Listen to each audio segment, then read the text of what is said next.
Bonjour à tous, avec l'aide de Dieu, nous allons étudier le 7e chapitre des lois de Gneva du vol dans le Rambam. En ce qui concerne ce que nous allons étudier dans le chapitre 7 et le chapitre 8, il y a 3 commandements que le Rambam nous a amenés dans l'introduction des lois de Gneva qui vont nous concerner. Il y a le commandement d'ajuster les balances et les poids, ça on verra dans le chapitre 8. Dans le chapitre 7 que nous allons maintenant étudier, on va voir les 2 interdits qui sont liés à cela. Premier interdit, ne pas commettre d'injustice avec les mesures et les poids. Deuxième interdit, ne pas posséder des poids et des mesures qui sont inexactes. Perek Shvi alacha alef. Hashokel lachavero. Un vendeur qui effectue une pesée pour son acheteur, bemishkalot chaserot, avec des poids qui sont défectueux, mina mishkal shiskimu alav neot medina, par rapport aux poids qui ont été adoptés par les habitants de ce pays. Ohamoded bemida chasero, bien celui qui mesure quelque chose, donc il y a du volume, avec une mesure qui est défectueuse, mina midashis kimwalea, par rapport à la mesure qui a été adoptée par le pays. Il transgresse un commandement négatif, shenama, parce que la Torah dit lotasu avel. Vous n'allez pas faire d'iniquité, ba mishpat, dans la justice, ba mida, lorsque vous allez mesurer, ba mishkal, lorsque vous allez peser, ou ba mesura, même si c'est une toute petite capacité, même une toute petite mesure. Halachabet, afapisha modedo ashokel chaser. Bien que celui qui mesure ou bien qui pèse avec quelque chose qui est défectueux, gonef, c'est un voleur, il est en train de voler son acheteur. Malgré cela, eino meshalem tashtum kefel, il va pas rembourser le double comme c'est le cas en général du voleur. Et la meshalem lo amida ou amishkal, il devra juste lui rembourser ce qu'il a volé donc dans la mesure ou dans le poids qui lui a manqué lorsqu'il a mesuré ou pesé. Ve'en lo kimalav, c'est quelqu'un qui a transgressé cet interdit, c'est-à-dire qui a fait cette pesée de manière injuste, ou bien il a mesuré de manière injuste, eh bien, il ne reçoit pas malcoute les 39 coups de bastonnade, bien qu'en général, lorsque quelqu'un il transgresse un des commandements négatifs de la Torah, il reçoit 39 coups de bastonnade. Ici, ce n'est pas le cas. Pourquoi? Une vue qu'il a le devoir de rembourser. Lorsque quelqu'un a le devoir de rembourser, eh bien, il ne reçoit pas malcoute, il ne reçoit pas les 39 coups de bastonnade, car il peut se rattraper sur la avera, la transgression qu'il a fait. Halacha Gimel, Kol Mishemache Bebeto, qui conserve dans sa maison, même s'il ne s'en sert pas, il conserve dans sa maison, Bachanuto, dans sa boutique, Mida Chasera, une mesure qui est défectueuse, ou Mishkal Chaser, ou bien un poids qui est défectueux, Overblotas, et il transgresse un commandement négatif, Shenema, car il est dit dans la Torah, Lo Bekisra Vegomer, tu n'auras pas dans ta poche, une expression pour dire tu vas pas avoir chez toi, donc des poids qui sont défectueux, ou bien des mesures qui sont défectueuses. Va filu lasot amida avichem meraglaib. Et même prendre ce poids-là et l'utiliser pour autre chose, pour en faire un pot d'urine par exemple, quelque chose qui est dégoûtant, que personne ne va s'en servir pour mesurer, malgré ça c'est assourd, c'est interdit. Pourquoi? Bien que celui qui a fait de cette mesure-là un pot d'urine, il ne va pas faire des achats et des ventes avec ça. Mais chez Mayavo, Michel Yodéa, chez Chaser, peut-être qu'il y a quelqu'un d'autre qui va venir. Quelqu'un d'autre donc qui ne sait pas que cette mesure, ce poids, il est défectueux. Veyim Dodba, et il va mesurer avec. Celui qui transgresse cet interdit, c'est-à-dire qu'il a oui conservé chez lui une mesure ou un poids qui est défectueux, il ne va pas recevoir les 39 coups de bastonnade. Pourquoi? Parce qu'il n'y a pas d'action. La règle est que quand est-ce que sur un des 39, un des interdits de la Torah, on reçoit mal coup des 39 coups de bastonnade, c'est uniquement s'il y a une action, la personne, elle a été active. Si elle était passive, elle a juste conservé chez lui ce poids défectueux. Donc, il n'a pas fait une action particulière. Donc, dans ces cas-là, il ne reçoit pas mal que tu ne reçois pas les 39 coups de bastonnade. Halacha dalet. Dans un cas où les mesures, les poids de la ville étaient marqués avec un sceau bien précis, particulier, que les gens connaissent. Justement, ce poids qui est défectueux, ou bien cette mesure qui est défectueuse, ou bien le poids qui est défectueux, à chasserim, qui sont manquantes, ils n'ont pas le tampon, le sceau de la ville. Dans ces cas-là, il a le droit de les garder chez lui, évidemment, non pas pour peser, mais pour d'autres besoins donc de la maison, pour d'autres usages domestiques chez lui. Kayot, c'est basé, une règle semblable à ce qu'on vient de voir. Si quelqu'un, il a un sela, qui est donc une pièce qui correspond d'ailleurs à 4 dinarim, chez Nivgema Minatzad, et cette pièce-là, elle a été détériorée sur le côté, c'est-à-dire qu'on ne voit pas que la pièce, elle est détériorée. Et à l'époque, les pièces avaient un poids particulier. C'est pas comme aujourd'hui que toutes les pièces sont exactement les mêmes, c'est en fonction du poids de la pièce. Mais cette pièce-là, elle est détériorée sur le côté, donc elle pèse moins qu'un sela. Eh bien, loya sena mishkal ben mishkilot, il n'a pas le droit de prendre cette pièce-là et d'en faire un poids parmi ses poids, parce que le poids de ce sel-là, il est manquant, il peut tromper des gens. Velo izrekena ben grutotav. De même, il a parole de jeter parmi ses ferrailles. Velo ikavena veitlana betsava beno. De même, il a parole de faire un trou au milieu et de le mettre sur le cou de son fils comme ça, juste pour faire beau, bien que il va pas l'utiliser pour peser. La raison, elle est pourquoi c'est interdit chez Mayavo Acher, parce que peut-être quelqu'un d'autre va venir via Sena Mishkal et il va rendre ce sel-là un poids. Qu'est-ce qu'il faut en faire? Alors, Yishrok, ou bien il va piler, ou bien il va couper, ou Yakots, notre manière de couper, ou Yashlich, ou bien il va la jeter littéralement à la mer de sel. Ça ne fait pas référence à la mer morte, mais c'est à une mer dans le mot simple. C'est de la jeter dans un endroit que ça sera perdu. Halachae. Maintenant, si ce sel-là, il a diminué, il est exactement la moitié d'un sel-là, eh bien, dans ce cas-là, il est kayem, il a le droit de garder ce demi-sel-là. Pourquoi? Parce que c'est remarquable qu'il n'y a pas un sel-là entier, donc on ne craint pas qu'il va venir s'en servir comme une pièce qui a un sel-là. Maintenant, amdal pachot memerza, si elle est moins que la moitié, donc c'est pas pile la moitié, dans ces cas-là, Yakot, il a le devoir de la couper, il n'a pas le droit de la garder telle qu'elle est, parce que peut-être on va s'en servir en considérant que c'est un demi-sel, alors que c'est pas juste, parce qu'il y a moins qu'un demi-sel. Mais non, si la pièce d'un sel a diminué, mais elle est arrivée à l'yater, elle est un peu plus qu'un demi-sel. Yater mimer, c'est plus que la moitié. Yakot, alors il faut qu'il coupe cette pièce-là, jusqu'à qu'elle va pile la moitié d'un sel. Tant qu'elle est un peu plus qu'un sel, eh bien, on considère que peut-être quelqu'un va se tromper. Tant qu'elle est plus qu'à moitié d'un sel, on considère que peut-être quelqu'un va se tromper et considérer ça comme un sel. Maintenant, vim le chasra, elle a parot mishtout. Si elle a diminué seulement de moins d'un sixième de son poids initial, il est kayem, il a le droit de la garder pour faire du commerce. Là, c'est de la tête bas. Avalol mishkal. Il peut faire du commerce avec, mais il n'a pas le droit de peser avec, évidemment, parce qu'ici, il va peser quelque chose d'autre avec, ça ne sera pas un poids qui est exact. Mais dans le commerce, s'il y a moins qu'un sixième qui a été diminué, c'est pas grave. Pourquoi? Chez Kol Pachot Mishtout, parce que quand c'est moins qu'un sixième, Rovne Adam Mochalim Bo, la majorité des gens renoncent, ça va, il dit c'est pas grave, Masa Mata, lorsqu'ils font du commerce, même s'il manque un peu comme ça de la pièce, ça les dérange pas. Halachavav, Sala Shen Nivgema. Une pièce donc d'un sel-là qui s'est détériorée où? Be'emsa, au milieu. Et donc, c'est de manière qu'on n'a pas le droit de s'en servir pour le commerce. Eh bien, un surlim korot, on n'a pas le droit de la vendre des harag, un assassin, ou les haram, ou bien un voleur. Même s'ils disent qu'ils vont s'en servir juste pour en faire un collier. Pourquoi? Parce que ces gens-là, ils sont pas honnêtes. Et ils vont tromper d'autres personnes. Aval, ce qu'il peut oui faire, c'est Nogva, il peut la trouver lui, quelqu'un d'honnête,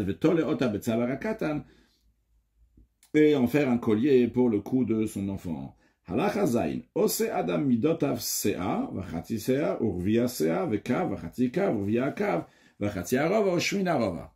Une personne a le droit de faire ces mesures uniquement dans les mesures qu'on va citer, donc c'était les mesures de l'époque, donc un CA, ce qui correspondrait à nos jours donc à le volume de 8 litres 29, après la moitié d'un CA, la quart d'un CA, un cave c'est le sixième d'un CA qui correspondrait donc à 1 litre 38. Et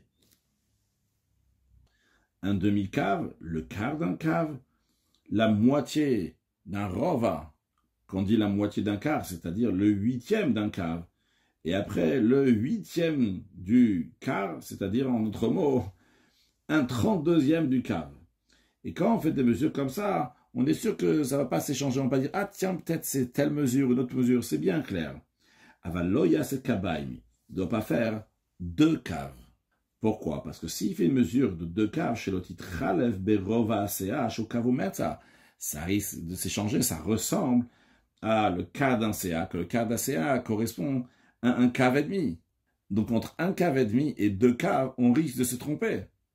Dans le même esprit, de même pour les mesures de liquide, Osé, quelqu'un donc qui fait des mesures, il peut faire un hin qui correspondrait donc à 4 litres 128, vachatziin, et la moitié d'un hin, ou vitaï, le quart d'un hin, velog, le log donc on connaît bien qui correspond à 344 millilitres, vachatzi-log, un demi-log, ou revit, et le revit, le quart d'un log. Alors je disais que le log on le connaît bien parce que souvent on entend revit, quand on dit revit, c'est quoi un revit? Le quart de quoi? C'est le quart d'un log, ça correspond à 86 millilitres, donc 86 millilitres fois 4, ça fait 344. De même, quand on fait donc des mesures, ou shminit, le huitième d'un log, et un 64e du log. Le asu lasot shlishitin urvitain. Malgré ce qu'on a dit juste avant dans la chazaï, dans la même halakha, on vient de voir que quand il y a des mesures qui se ressemblent, on n'a pas le droit de les faire. Pourtant, les sages n'ont pas interdit de faire le tiers d'un hin, ou bien le quart d'un hin. Afalpi, shemitchalfim zebazé, bien qu'ils se ressemblent l'un à l'autre. Et on risque de s'embrouiller dans ces mesures-là. Malgré ça, ils n'ont pas interdit. Pourquoi? Parce qu'à l'époque de Moshe Rabbeinu, dans le Mishkan, il y avait ces mesures-là. Pour le vin, pour l'huile, des oblations, des libations qui venaient avec les sacrifices. Il y avait certains qui étaient un demi-hin, par exemple, donc pour le taureau. Il y avait le tiers d'un hin pour un bélier. Il y avait le quart d'un hin pour un agneau. Donc, vu qu'ils existaient dans le sanctuaire à l'époque de Moshe Rabbeinu, les sages n'ont pas interdit de faire ces mesures-là. Halachachet. Que ce soit que quelqu'un fait du commerce avec un juif, ou imagoy, ou bien avec un non-juif, oved avodazara, qui est idolâtre, eh bien, imadad o shakal bechaser, s'il a mesuré ou bien pesé avec un poids, une mesure qui est défectueuse, over alotase, il a transgressé un commandement négatif, et chayav leharzir, il a le devoir de rendre ce qu'il a volé. De même, sur les hatot et agoy bechesh, il est interdit de tromper le non-juif dans le compte, et là, il dagde kimo, plutôt, il doit être scrupuleux avec lui. Chez Nemar, quand on retrouve dans la Torah là-bas parle d'un serviteur hébreu qui a été vendu chez un goy qui écoute ce qu'on lui dit de faire. Et on dit, quand ça va arriver le Yovel, le jubilé, il va sortir de chez le goy. Et on dit que si quelqu'un, un membre de famille, veut le racheter de chez le goy, eh bien, la Torah dit, il va calculer avec son acheteur. Et qu'est-ce qu'on voit? Bien que ce goy-là, il est sous ta main, ça veut dire qu'il respecte les lois qu'il y a dans le peuple juif. Donc, il y a un pouvoir du juif sur ce goy-là. Pourtant, la Torah dit, la Torah dit, tu as bien calculé avec lui combien d'années il y a jusqu'au Yovel, jusqu'au jubilé, et en fonction de ça, donc tu vas lui payer pour racheter ce serviteur hébreu. Alors, Kalvachomer a plus forte raison, les goy sheino kavushkadecha, un goy qui n'est pas, entre guillemets, sous ta main, que c'est sûr et certain que tu n'as pas le droit de le tromper dans le commerce. Vareo Omer. De plus, dans le verset, il est dit que quelqu'un il trompe quelqu'un d'autre. C'est une abomination à Hachem, tout celui qui se comporte d'une telle manière, donc qui trompe les autres dans les mesures ou bien dans les poids. Koloseavel, tout celui qui fait une iniquité de l'injustice. Mikol Makam, donc on voit que c'est le principe, à Kadosh Baruch Hu, il n'a pas dit si tu vas faire ça spécialement à un juif, même si tu vas faire ça à un non-juif, eh bien Hachem, il déteste cela. Halachatet, vechen bemidatakaka, il en va de même en ce qui concerne la mesure d'un terrain. Si il a trompé un autre dans l'arpentage d'un terrain, car à l'époque, donc, quand on arpentait le terrain, ça se faisait avec une corde. On peut faire la corde un peu plus courte, un peu plus grande, et dire que ça correspond à 1 mètre, à 2 mètres, à 5 mètres, etc., alors que ce n'est pas le cas. Eh bien, over blotas, il transgresse un commandement négatif. Chez Nema, parce que la Torah dit, lotasu avel bamishpat bamida. C'est le verset qu'on a vu aussi tout à l'heure, que ici, il est traduit bamida zomidatakaka. C'est-à-dire, dans la mida, c'est quelle mesure? C'est la mesure quand tu vas mesurer le terrain. Donc, c'est quoi le sens de ce verset-là? Le tasu avel bemishpat midatakaka. Si je repars donc à la ligne précédente, qui a écrit le tasu avel bamishpat bamida, vous n'allez pas faire donc une injustice bamishpat bamida. Donc ce bamishpat bamida, il est traduit bemishpat amida, dans la justice de la mesure. C'est-à-dire, lorsque vous êtes en train de mesurer, c'est une sorte un juge, lorsque quelqu'un est en train de peser ou mesurer, eh bien, vous n'avez pas le droit dans cette justice-là de mesurer pas comme il faut. Velo bemishpat amishkal, et ni dans la justice donc du poids, velo bemishpat amida, et ni dans la justice donc d'une mesure, quand vous allez mesurer à quelqu'un quelque chose, donc un certain volume, afilu midak tanakim sura, même si c'est une toute petite mesure qui s'appelle une sura, donc c'est un 33e d'un log, c'est tout petit, eh bien la Torah, elle interdit de tromper. Halacha yud, bnei chavura, si on a un groupe de personnes qui habitent ensemble, qui sont ensemble actuellement, hamak pidim ze'al, ils sont pointilleux l'un envers l'autre. Dans les échanges, dans ce qu'ils sont en train de faire ici, et moi je te donne tant, toi tu me rends tant, etc. Ils sont pas comme ça, cool l'un envers l'autre, toi tu prends combien tu veux, moi je prends combien je veux, etc. Et eux, ils ont échangé entre eux une part contre une autre part, par exemple la nourriture pour une autre nourriture. Au lavamen, ou bien un il a emprunté certaines choses, ça soit macha, la nourriture, vers zirlo, et l'autre il lui a rendu. Alors vu qu'ils sont pointueux les uns sur les autres, eh bien, ovrim bishum midam bishum mishkal bishum minyan, s'ils n'ont pas rendu exactement comme l'autre il lui a donné, eh bien il transgresse donc l'interdiction de mida, donc si c'est quelque chose qui est avec la mesure, ou bien le bishkal avec du poids, c'est quelque chose qui est pesé, ou bien le minyan, c'est quelque chose qui est compté, s'il y a tant, il a donné tant d'œufs, alors il doit rendre aussi tant de noix, il doit rendre tant de noix, etc. Et de même, ils transgressent, s'ils ont emprunté, ils ont rendu pendant Yom Tov, Yom Tov. Si le jour de fête, la manière qu'ils sont échangés les choses, c'est que l'un il a prêté à l'autre, qu'ils ont emprunté l'expression de prêter lorsqu'ils ont donné à l'autre, et l'autre après il dit tiens je te rends ton prêt, eh bien à ce moment-là ils ont transgressé aussi Yom Tov, parce que Yom Tov on a le droit d'emprunter de la chaîne She'ela en hébreu, c'est un peu différent. En français il n'y a pas la différence entre She'ela et Alva, c'est toujours un prêt, mais She'ela c'est que je te prête un objet, tu vas me rendre un objet. Alva c'est comme je te prête de l'argent, tu vas me donner de l'autre argent.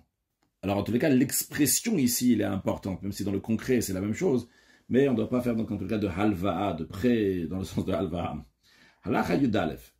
Amasik gvulreu, celui qui recule la borne située entre son terrain et celui de son prochain. Veyichnis mitrum chavero betor trum shelo. Il a fait rentrer du territoire de son ami dans son territoire à lui, donc il a agrandi son territoire. Afilum lo ezba, même si seulement la distance d'un doigt. Eh bien, il a fait ça donc de manière dévoilée à Rezé Gazan. C'est un Gazan donc, qui vole de manière dévoilée. Et il a transgressé l'interdiction de l'Otigzol. Et il a reculé la borne en cachette à Rezé Ganav. Il n'a pas le titre de Ganav. Il n'a pas transgressé l'Otigzol, mais l'Otignov. L'Otignov, c'est celui qui vole en cachette. Donc il a fait une Avera. La question c'est quelle Avera? Si c'est de manière dévoilée, c'est l'Otigzol, Gazlan. Si c'est en cachette, c'est l'Otignov, non, c'est le Ganav. L'Otignovu, pardon. Et Eretz Israël. Ici, s'il a reculé la borne, c'était en Eretz Israël. Ici, Gavoul, eh bien, en ce cas-là, il transgresse deux interdictions. Premièrement, Belachel Gneva ou Shel Gzela, l'interdit qu'on vient de voir juste avant, ou bien de Gzela ou de Gneva, donc le vol. Ça, c'est en général dans le monde entier. Mais là, vu que c'est en Eretz Israël, il transgresse encore un autre interdit, au Belachel Otasik Vulreacha, dans l'interdiction que tu ne reculeras pas à la borne de ton prochain. Cette deuxième interdiction, elle est uniquement en Eretz Israël. Pourquoi donc c'est ça? Dans l'héritage que tu as hérité en Eretz Israël, là-bas on te dit que tu n'auras pas le droit de reculer la borne de ton prochain. Le Rambam conclut en nous disant que caché onshan shel midot, mais onshan shel harayot, que la punition pour une transgression relative aux mesures, elle est plus sévère que celle pour une transgression relative aux harayot, donc aux rapports qui sont interdits. Pourquoi? Chez Zeb, l'interdiction donc des relations interdites, c'est une affaire entre la personne qui a eu cette relation interdite et le bon Dieu qui a interdit cette relation. Vezeb, par contre, l'interdiction de mesurer ou de peser avec quelque chose qui est défectueux, ça c'est Beilo ben Chaveros, entre lui et son ami. D'ailleurs, dans la Gemara, la raison qui est ramenée clairement, c'est parce que quand quelqu'un il trompe avec des mesures ou des poids, après il ne sait pas exactement à qui il doit rendre, parce qu'il a tellement de clients qui sont passés, il ne veut pas faire tchouva sur ça. Les commentaires disent que le Ram aussi veut dire ça quand il dit que c'est entre lui et son ami, c'est la raison pour laquelle c'est plus grave. Et le Ram nous dit que tout celui qui nie le commandement relatif aux mesures, eh bien que kofer mitziat mitzrayim, c'est comme si qui niait la sortie d'Égypte. Chez Trilatatsi, ou la sortie d'Égypte, c'est le début de l'ordre, la base, que c'est Akadosh Baruch Hu qui gère le monde. Il a dit, je suis l'Éternel, ton Dieu, qui t'a fait sortir d'Égypte. En revanche, de celui qui prend sur lui la mitzvah de mesure, il avoue Il donne son accord sur, en effet, c'est vrai qu'il y a eu la sortie d'Égypte chez Garma al-Kholativim, que elle, la sortie d'Égypte, c'est elle qui entraînait tous les autres commandements. Conclure avec un mot du rabbi sur ce Rambam. Le rabbi demande pourquoi celui qui nie la mitzvah des mesures, c'est comme si il niait la sortie d'Égypte. Quel rapport entre les deux? Deuxièmement, le rabbi demande pourquoi le Ram dit à Kofer, celui qui nie la mitzvah des mesures. Il doit dire celui qui n'accomplit pas cette mitzvah-là. Troisièmement, pourquoi le Rambam il dit que ça c'est le début de tous les ordres, c'est ça qui a entraîné tous les désordres, c'est la sortie d'Égypte. Eh bien, le rabbi nous dit que la réponse à ces questions-là, elle est justement dans la particularité de ces mesures et de ce qu'on a appris dans ce chapitre-là. Lorsque quelqu'un y vole, ok, il est en train de mentir à son ami, mais c'est clair, c'est un voleur. Il veut prendre ce qui appartient à l'autre. Par contre, lorsque quelqu'un il a un poids ou une mesure qui est défectueuse, c'est pas si clair. D'un côté, c'est quelqu'un qui est honnête, il mesure, il pèse, il respecte ce qu'il a à l'autre, mais en même temps, vu que cette mesure, ce poids-là est défectueux, il est en train de voler à l'autre. Donc il y a ici une sorte de mensonge que la personne se ment à soi-même. Là, il peut dire, ah, moi je suis quelqu'un de droit, il passe pour quelqu'un de très très bien, alors qu'en vérité, il est en train de voler concrètement son ami. Et c'est la raison pour laquelle que ici, la Torah elle est partie très loin. Elle n'a pas dit seulement ta parole d'utiliser ces mesures-là qui sont défectueuses. La Torah elle dit même ta parole même de les faire, et tu n'as même pas le droit de les conserver chez toi, parce que le fait même que tu conserves ça chez toi, il y a ce mensonge-là et cette ruse-là qui est mauvaise, avant même que tu vas l'utiliser. Basé sur ça, le rabbi l'explique donc les paroles du Rambam, quand il dit à Kofer ben mitzvah, celui qui nie la mitzvah des mesures. C'est pas celui qui ne fait pas la mitzvah concrètement, mais celui qui n'est pas d'accord avec l'esprit qu'il y a derrière ça. L'esprit qu'il y a derrière ça, c'est l'obligation de faire attention à pas se mentir, même s'il n'y a rien de mal qui s'est passé avec quelqu'un d'autre. À une telle personne, le Rambam dit, qui nie la sortie d'Égypte, qui est le début des ordres, que ça veut dire. La même manière que la sortie d'Égypte, c'est la base à toutes les mitzvot qui vont venir après. La même manière aussi, l'obligation, le devoir de faire attention à cette ruse-là et se mentir à soi-même, ça c'est la base pour tous les mitzvot qui sont donc de pas toucher à ce qui appartient à l'autre, parce que ce mensonge-là de soi-même, cette ruse-là, elle risque de faire que la personne va aller de plus en plus bas, jusqu'à qu'il va vraiment voler à quelqu'un d'autre. Chas v'shalom, évidemment, Mashiach, now, une excellente journée.